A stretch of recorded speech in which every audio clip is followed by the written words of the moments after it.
Turning now to the day's other headlines. More demonstrations against ICE deportations are expected in a number of cities tonight, but many protesters are saving their energy for a day of national protests against President Trump tomorrow. In California, where protests first erupted about a week ago, the presence of U.S. Marines and the National Guard on the streets has been a flashpoint. Reuters reported that the Marines carried out the first detention of a civilian this afternoon outside a federal building they are protecting.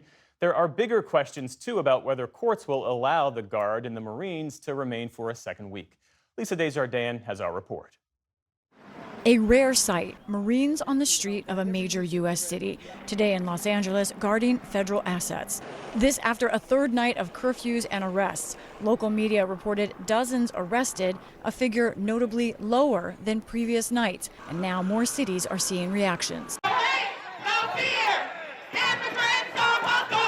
In Chicago yesterday, hundreds marched down the city's iconic Michigan Avenue. ICE out of Chicago, ICE out of Illinois, ICE out of everywhere! Protests against ICE and Trump's immigration crackdown also rose in San Antonio, Texas, Portland, Oregon, Spokane, Washington, and several other cities. In Newark, New Jersey, tumult outside a key ICE detention facility.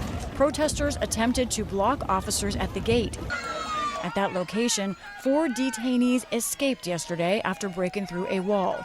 Attorneys say detainees complained about conditions, including a lack of food for nearly a day. New Jersey Senator Andy Kim said the Trump administration mishandled this. And when they're talking about what actions that they're taking, this is a perfect example of the shoddiness of this plan. This is a symbol for the brokenness of the Trump administration plan when it comes to immigration. In California, legal upheaval over the National Guard. A federal judge ruled last night that control must be returned to California Governor Gavin Newsom. But hours later, an appellate court temporarily restored the president's deployment, pending a Tuesday hearing. President Trump celebrated the appeals ruling on Truth Social. If I didn't send the military to Los Angeles, that city would be burning to the ground right now. The initial ruling from Judge Charles Breyer held that protests were far short of rebellion and Trump overstepped. Governor Newsom. He is not a monarch, he is not a king, and he should stop acting like one. Protesters plan for that to be a theme tomorrow when thousands of No King rallies are planned. But not in Washington, D.C. The city is preparing for tomorrow's military parade for the Army's 250th birthday. It's also Trump's birthday. Officials are bracing for potential counter-demonstrators and also weather. Thunderstorms are forecast. For the PBS NewsHour, I'm Lisa Desjardins. Also today, a federal judge in Massachusetts today blocked part of President Trump's executive order aimed at overhauling elections. Judge Denise Casper sided with Democrats in finding that the Constitution does not grant a president specific powers over voting. Mr. Trump signed an order in March that would have required proof of citizenship for federal elections. It also barred states from accepting mail-in ballots that arrived after Election Day. Today's decision comes after a federal judge in Washington, D.C. also blocked the proof of citizenship requirement. The White House has defended the order, saying it supports free, fair, and honest elections. In Tennessee, Kilmar Abrego Garcia pleaded not guilty today to federal charges of human smuggling. It was the first time the construction worker and longtime Maryland resident has appeared in a U.S. courtroom since he was mistakenly deported to El Salvador in March. The Trump administration brought him back to the U.S. last week to face criminal charges that stem from a 2022 traffic stop. The people united will never be divided. Abrego Garcia's supporters called for his freedom outside the courthouse today. And at a nearby church, his wife, Jennifer, described seeing her husband for the first time in 3 months. Kilmar was taken on March 12th, and it was not until yesterday that I was able to visit him for the first time. I'm grateful for everyone who has been fighting for this milestone and this fight to bring my husband back home with our children. Meantime, a federal judge has sided with the Trump administration's push to keep Columbia University graduate Mahmoud Khalil in detention. That's despite a previous judge's order saying the pro-Palestinian activist could no longer be held based on the administration's initial argument that he's a threat to U.S. foreign policy.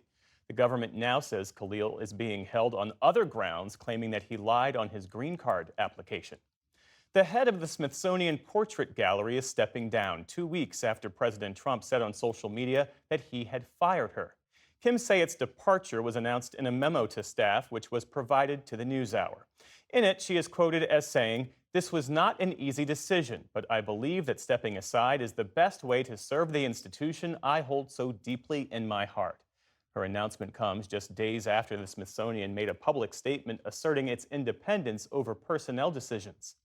In India, investigators say they've recovered the flight data recorder from yesterday's Air India crash. The black box should provide clues as to why the London-bound Boeing 787 fell from the sky just minutes after takeoff. 241 people died on board, as did several others at a medical college where the plane came down.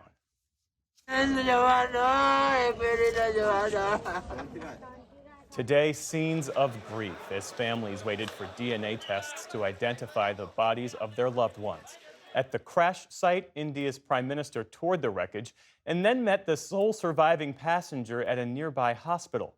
On Indian TV today, the 38-year-old described his miraculous escape. Everything happened in front of my eyes. I don't know how I survived. For some time, I thought I was also going to die. But when I opened my eyes, I realized I was alive and tried to unbuckle myself from the seat and escape from where I could. Indian officials say they've started their investigation of the crash with what they're calling full force. They'll be joined by U.S. officials from the NTSB, the FAA, and Boeing. On Wall Street today, stocks tumbled amid worries about the increasing tensions in the Middle East. The Dow Jones Industrial Average dropped nearly 800 points on the day. The Nasdaq fell more than 250 points. The S&P 500 also ended the week sharply lower. Still to come on the NewsHour, Washington, D.C. prepares for President Trump's military parade. Jonathan Capehart and Ramesh Ponnuru weigh in on the week's political headlines. And the ongoing feud between the U.S. and Mexico over Texas water rights.